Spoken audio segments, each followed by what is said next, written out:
Hello dear learners, कैसे हैं आप सब। आई होप आप सब लोग बढ़िया होंगे, मज़े में होंगे और टर्म टू की प्रिपरेशन बढ़िया तरीके से कर रहे होंगे। आज की वीडियो में हम बात करने वाले हैं कुछ इंपॉर्टेंट क्वेश्चंस की, और वो है फाइनेंशियल मैनेजमेंट से रिलेटेड। सो अगर आप चैनल पर नए हैं, पहली बार आए हैं, तो चैनल को प्लीज़ सब्सक्राइब करिए, वीडियोस को लाइक भी करिए, अपने फ्रेंड्स के साथ शेयर भी करिए, क्योंकि हम टाइम टू टाइम पे बहुत सारी इन्फॉर्मेटिव वीडियोस आपके लिए लेके आते रहते हैं। तो बात करते हैं आज की वीडियो की और आज के सबसे पहले क्वेश्चन की। तो क्वेश्चन है, what is meant by financial management, state the primary objective of financial management. और ये 2019 में जो है पूछा गया था दिल्ली वाले क्वेश्चन पेपर में। सो फाइनेंशियल मैनेजमेंट क्या है, कुछ प्राइमरी ऑब्जेक्टिव आपको बताने हैं फाइनेंशियल मैनेजमेंट के।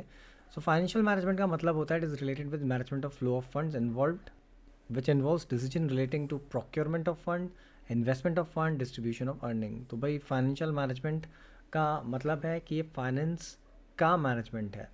मैनेजमेंट सभी को पता है क्या होता है, आपने टर्म वन में पढ़ा होगा। जब आप फंड्स को मैनेज कर रहे हैं, आप ये देख रहे हैं कि फ़ंड का जो फ्लो हो रहा है, यानी कि डिसीजंस कौन कौन से इसमें इन्वॉल्व होते हैं, कहाँ से पैसा आएगा, यानी कौन से सोर्सेज हैं जहाँ से आप पैसे लाएंगे, इन्वेस्टमेंट आप कहाँ पे करेंगे फंड्स का, और फिर उसके बाद डिस्ट्रीब्यूशन कैसे होगा अर्निंग का। क्योंकि फाइनेंशियल मैनेजमेंट का मेन ऑब्जेक्टिव यही होता है, शेयर होल्डर्स की वेल्थ को इंक्रीज़ करना। अब शेयर होल्डर्स की वेल्थ कैसे इंक्रीज़ होगी, that will be when the price of share will rise in the market.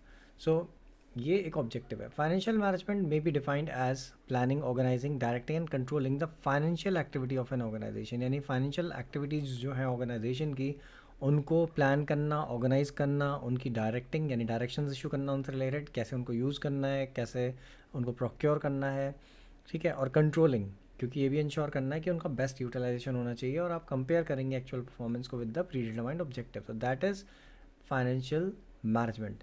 Objective of financial management जो है अब यहाँ पे अलग से आपको दिया गया है, क्योंकि ये क्वेश्चन सीबीएसई में पूछा गया था, तो सीबीएसई मार्किंग स्कीम से इस क्वेश्चन के आंसर को पिक किया गया है। सो यहाँ पे ऑब्जेक्टिव जो है फाइनेंशियल मैनेजमेंट का वो क्या है, तो objective financial management is to maximise share holders wealth, ये मैंने आपको ऑलरेडी भी बताया था। और ये मैक्सिमाइजेशन कैसे होगा वेल्थ का, ये तब होगा जब मार्केट में इक्विटी शेयर का प्राइस जो है वो राइज होगा। This is because companies funds belong to the share holders and the manner in which these are invested and return earned on them determines the market value of price of share। तो अब जिस तरीके से firm के पैसे को use कर रहे हैं, यानी शेयर होल्डर्स के पैसे को यूज़ कर रहे हैं, और उसके बेसिस पे आप रिटर्न जनरेट करके दे रहे हैं, तो उसके बेसिस पे जो वैल्यू होती है शेयर की वो डिटरमाइन होती है। तो कहीं ना कहीं अगर शेयर के प्राइस बढ़ेंगे तो कंपनी की गुडविल बढ़ेगी, कंपनी को ज़्यादा आप कह सकते हैं कि बेटर पोजिशन मिलेगी मार्केट में, उतनी बेटर स्टैंडिंग मिलेगी, और कहीं ना कहीं it will add to the earning capacity of the organisation. अब बात कर लेते हैं हम सेकंड पॉइंट की या सेकंड क्वेश्चन की। State any 3 points of importance of financial planning. So again Delhi 2019 में क्वेश्चन पूछा गया था कि इंपॉर्टेंस बतानी है फाइनेंशियल प्लानिंग की क्या है। और अब तक पहले क्वेश्चन से आप समझ गए होंगे, अगर आपने चैप्टर नहीं पढ़ा था तो भी आपको इतना समझ में आ गया होगा कि फाइनेंशियल मैनेजमेंट एक्चुअली है क्या। इस वीडियो को क्योंकि शॉर्ट रखना है तो मैंने सिर्फ 5 क्वेश्चन पिक करें। आने वाले और जो पार्ट्स होंगे उनमें मैं और क्वेश्चन ऐड ऑन करूँगा इसी सेम पीडीएफ में, और उसके बाद पीडीएफ का लिंक भी आपको डिस्क्रिप्शन में प्रोवाइड कर दूंगा। सो यहाँ पे 3 पॉइंट्स बताने आपको, इंपॉर्टेंस बतानी है फाइनेंशियल प्लानिंग की। तो सबसे पहली चीज़, it helps in avoiding business shocks and surprises and helps the company to prepare for the future. तो जो फाइनेंशियल प्लानिंग होती है वो क्या करती है, कंपनी को फ्यूचर शॉक्स से बचाती है और उसको रेडी करती है फ्यूचर के लिए। अब फ्यूचर शॉक से कैसे बचाया जाएगा, क्योंकि यहाँ पे क्या होता है, आप सभी को पता है कि बिज़नेस ऑपरेट होता है बिज़नेस एनवायरनमेंट में, और बिज़नेस एनवायरनमेंट क्या है, डायनामिक इन नेचर है, हर दिन वो चेंज होता है, हर मिनट वो चेंज होता है। सो ऐसे सिचुएशन में अगर आपने ऑलरेडी फाइनेंशियल प्लानिंग कर रखी है अपनी ऑर्गेनाइजेशन की, तो कहीं ना कहीं जो फाइनेंशियल लॉसेस होते हैं या ऐसी सिचुएशन आती है जहाँ पर आपको फाइनेंशियल क्रंचेस झेलने पड़ते हैं, तो वो यहाँ पे नहीं होंगे। मतलब अब ऐसा है कि आप सिस्टम, मतलब पूरी की पूरी सिचुएशन को आप अवॉइड तो नहीं कर सकते, बट हाँ उससे होने वाले लॉसेस को आप मिनिमाइज़ कर सकते हो। सेकेंड पॉइंट की अगर हम बात करें, it helps in coordinating various business functions by providing clear policies and procedure. तो यहाँ पर क्या होता है कि डिफरेंट बिजनेस फंक्शंस जो उनके साथ कोऑर्डिनेट करना और क्लियर पॉलिसीज़ प्रोवाइड करना, प्रोसीजर्स कैसे यूज़ होगा फंड्स का, तो वो भी यहाँ पे एक इम्पॉर्टेंस है फाइनेंशियल प्लानिंग की, कि वो आपको ये सारी चीज़ें प्रोवाइड करती है। उसके अलावा detailed plan of action prepare under financial planning helps to in reducing wastage, duplication of effort and gaps in planning. साथ ही साथ जो आपकी फाइनेंशियल प्लानिंग होती है उसमें, क्योंकि आप सिर्फ फाइनेंस को एज अ कोर वो लेके चल रहे होते हो, तो जितनी भी चीज़ें हैं फाइनेंस से रिलेटेड उन सब की प्लानिंग हो जाती है। ऐसे इससे क्या होता है, रिसोर्सेज का वेस्टेज नहीं होगा, डुप्लीकेशन नहीं होगा वर्क का, और एफर्ट्स भी वेस्ट नहीं होंगे। साथ ही साथ जो भी प्लानिंग में गैप था उसको भी फाइनेंशियल प्लानिंग फुलफिल कर देती है। अब ये प्लानिंग में गैप कहाँ से आएगा, देखिए प्लानिंग तो ओवरऑल फर्म के लिए हो रही होती है। सो ऐसे में डिफरेंट डिफरेंट जो पार्ट्स हैं, पोर्शंस हैं, जैसे कि फाइनेंस बहुत इंपॉर्टेंट है, फाइनेंस को इवन ब्लड भी बोला जाता है बिजनेस का। जैसे कि हमारी बॉडी के लिए ब्लड इंपॉर्टेंट होता है, वैसे बिजनेस को रन करने के लिए फाइनेंस इंपॉर्टेंट होता है। सो अब प्लानिंग जब आप ओवरऑल कर रहे हैं तो ऑब्वियसली आप क्या करेंगे, डिफरेंट आपने एक टोटल ओवरऑल प्लान बना के रख दिया कि ऐसा करना है, लेकिन कहीं ना कहीं जो अलग अलग पोर्शंस हैं, अलग अलग डिपार्टमेंट्स हैं, या अलग अलग आप कह सकते हैं कि एक्टिविटीज़ हैं जो बिज़नेस को परफॉर्म करनी है, तो उनमें से एक सबसे इंपॉर्टेंट एक्टिविटी फाइनेंस है। उसके लिए फाइनेंशियल प्लानिंग जो होती है वो हेल्पफुल होती है। देन बात कर लेते हैं हम क्वेश्चन नंबर 3 की। Question number 3, explain the objective of financial planning. तो जस्ट लाइक इंपॉर्टेंस, ऑब्जेक्टिव की बात करी गई और ये भी दिल्ली 2019 में पूछा गया क्वेश्चन है। तो ऑब्जेक्टिव्स क्या है? फर्स्ट पॉइंट कहता है to ensure availability of fund whenever required and involves estimation of funds required, the time at which these funds are to be made available and the sources of these funds. तो इसमें सारी चीज़ें decide हो जाती हैं कि ये ensure करना कि फ़ंड्स अवेलेबल हों तब जब उनकी रिक्वायरमेंट हो। दूसरी चीज़ ये कि टाइम, जिस टाइम पे भी फंड्स की रिक्वायरमेंट है तो उनको कैसे अवेलेबल कराया जाएगा, कौन से सोर्सेज होंगे जहाँ से पैसा आएगा। तो ये सारी चीज़ें जो हैं ऑब्जेक्टिव होते हैं फाइनेंशियल प्लानिंग का। उसके अलावा एस्टिमेशन करना भी कि कितनी फंड्स की रिक्वायरमेंट होगी किस टाइम पे, ये भी इसका पार्ट है। देन सेकंड पॉइंट कहता है to see that firm does not raise source resources unnecessarily as excess funding is almost as bad as inadequate funding.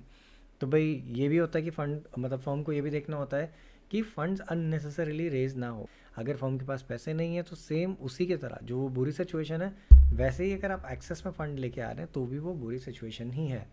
Financial planning ensures that enough funds are available at right time. इसका मतलब simple सा होता है कि financial planning का जो main objective होता है वो यही होता है कि प्रॉपर फंड्स अवेलेबल होने चाहिए प्रॉपर टाइम पे, यानी जिस टाइम पे आपको पैसा चाहिए वहाँ पर आपके पास पैसा होना चाहिए। ऐसा नहीं कि बहुत ज़्यादा अमाउंट में है और ऐसा भी नहीं कि कम अमाउंट में है। नेक्स्ट है हमारा क्वेश्चन नंबर 4, ये केस स्टडी है एंड ये आउटसाइड दिल्ली 2019 में पूछा गया था। तो इसका कॉन्सेप्ट है कि जी मोटर्स एक कंपनी है जो कि मैन्युफैक्चर करती है सोफिस्टिकेटेड क्रेन। प्रोडक्शन मैनेजर जो उनका है उसने रिपोर्ट किया चीफ एग्जीक्यूटिव ऑफिसर को, ठीक है, कि मशीन जो है एक जो कि वो उन क्रेन्स को मैन्युफैक्चर करने में यूज़ हो रही है उसको अब रिप्लेस करने की ज़रूरत है, क्योंकि अगर आपको मार्केट से कम्पीट करना है तो उसे रिप्लेस करना पड़ेगा। बिकॉज जो कंपटीटर्स हैं वो क्या कर रहे हैं, ऑटोमेटिक मशीन्स यूज़ कर रहे हैं मैन्युफैक्चरिंग करने के लिए इन क्रेन्स की। तो ये पूरा डिटेल्ड एनालिसिस के बाद ये डिसाइड हुआ कि नई ऑटोमेटिक मशीन जो है वो परचेज़ करी जाएगी जिसमें कि लेटेस्ट टेक्नोलॉजी का यूटिलाइजेशन होगा। ये भी हुआ कि जो फाइनेंस है इस मशीन का वो होगा through long term source of finance. Ashish Jain compared various machines to invest in the machine which would yield maximum return to the investor. यानी कि ये डिसाइड हुआ कि भाई लॉन्ग टर्म फाइनेंस के थ्रू करेंगे और दूसरी चीज़ ये भी इंश्योर करेंगे कि इससे मैक्सिमम रिटर्न मिले इन्वेस्टर्स को। तो आपसे आप बोला गया है कि भाई identify the financial decision taken by Ashish Jain, कि आशीष जैन ने कौन सा फाइनेंशियल डिसीजन लिया वो आपको आइडेंटिफाई करना है। साथ ही साथ आपको बताना है दो ऐसे फैक्टर जो कि इस डिसीजन को अफेक्ट करते हैं। सो पहली चीज़ तो ये कि भाई जो डिसीजन यहाँ पे इन्वॉल्व हुआ है वो है इन्वेस्टमेंट डिसीजन, जिसको कैपिटल बजटिंग डिसीजन भी बोला जा सकता है, लॉन्ग टर्म इन्वेस्टमेंट डिसीजन भी बोला जा सकता है, क्योंकि आप लॉन्ग टर्म एसेट्स की बात कर रहे हो, मशीन की आप बात कर रहे हो। दूसरी चीज़ कौन से फैक्टर्स हैं जिनको कंसिडर किया जाना चाहिए, तो भाई वो फैक्टर्स हैं ग्रोथ प्रोस्पेक्ट, की बिज़नेस की ग्रोथ प्रोस्पेक्ट के अगर बिज़नेस के पास अपॉर्चुनिटीज़ ज़्यादा हैं सो ऑब्वियसली उसको ध्यान में रखते हुए भी आप क्या करेंगे, फिक्स कैपिटल मतलब कैपिटल बजटिंग डिसीजंस लेंगे, इन्वेस्टमेंट करेंगे। देन ऐसी level of collaboration, cash flow of project and rate of return, investment criteria involve, क्योंकि आप लॉन्ग टर्म प्रोजेक्ट को मतलब लॉन्ग टर्म सोर्स के थ्रू फाइनेंस करने वाले हैं तो आपको ये सारी चीज़ें देखनी पड़ती हैं। अगर ग्रोथ प्रॉस्पेक्ट है तो ऑब्वियसली आपको फ्यूचर में रिटर्न मिलेगा, आप लॉन्ग टर्म वो यूज़ कर सकते हैं, क्योंकि वहाँ पे आपके ऊपर ऑब्लिगेशंस भी जो हैं वो आ जाते हैं। लेवल ऑफ कोलैबोरेशन हो गया, कैश फ्लो, कितना कैश आपके पास इनफ्लो होगा, कितना आउटफ्लो होगा, रेट ऑफ रिटर्न क्या होगा, इन्वेस्टमेंट जो आप कर रहे हैं वो किस बेसिस पे कर रहे हैं। तो ये सारी चीज़ें हैं जो कि इसमें इन्वॉल्व है। अब ये CBSE 2019 का क्वेश्चन था आउटसाइड दिल्ली का और ये मार्किंग स्कीम में ही आंसर ऐसे इस टाइप का दिया था जो कि यहाँ पे आपको मैंने दिया है।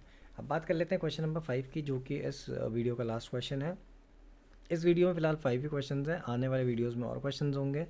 सो क्वेश्चन नंबर 5 कहता है explain 3 major decisions every manager has to take to while performing the finance function. तो अगर फाइनेंस फंक्शन कोई भी मैनेजर परफॉर्म करता है तो आपको 3 मेजर डिसीजंस बताने कि कौन से होते हैं। तो ये भी 2019 में पूछा गया था।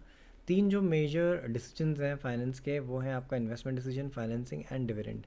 इन्वेस्टमेंट डिसीजन का मतलब सिंपल सा होता है कि ये रिलेटेड होता है कि फर्म अपने फंड्स को कहाँ इन्वेस्ट करेगी। चाहे वो लॉन्ग टर्म हो चाहे वो शॉर्ट टर्म हो, उसके लिए फंड्स कहाँ पे यूज़ मतलब कहाँ पे लगाए जाएंगे। फाइनेंसिंग डिसीजन का मतलब होता है कि जो फाइनेंस है वो कहाँ से आएगा, लॉन्ग टर्म सोर्स से आएगा, शॉर्ट टर्म सोर्स से आएगा, अपने खुद के ओनर्स इक्विटी यूज़ करी जाएगी या फिर बोरोड फंड यूज़ करे जाएंगे। डिविडेंड डिसीजंस जो आपका थर्ड है, डिविडेंड डिसीजन में क्या होता है, it is related with distribution of profit, कि भाई फर्म ने अर्न किया प्रॉफिट तो आप शेयर होल्डर्स में उसे डिस्ट्रीब्यूट करेंगे, किस तरीके से करेंगे, कैसी पॉलिसी आप फॉलो करेंगे, क्या ज़्यादा डिविडेंड डिक्लेयर करेंगे या कम डिविडेंड डिक्लेयर करेंगे, कि उन दोनों के अपने प्रो एंड कॉन्स हैं। सो ये क्वेश्चन है, इससे भी क्वेश्चन आपको देखने को मिल सकते हैं एग्जाम में। आने वाली वीडियोज़ में मैं कुछ और क्वेश्चन ऐड करूँगा और इस चैप्टर से रिलेटेड वीडियोज़ में पोस्ट करूँगा जिनको आप देख सकते हैं। सो आई होप कि आज के वीडियो में जो भी इन्फॉर्मेशन आपको दी गई है आपको अच्छी लगी होगी, आपको के क्वेश्चंस हेल्पफुल रहेंगे एग्जाम में। वीडियो अच्छा लगा है तो वीडियो को प्लीज़ लाइक करिए, अपने फ्रेंड्स के साथ शेयर करिए और चैनल को सब्सक्राइब भी करिए। Thanks for watching the video.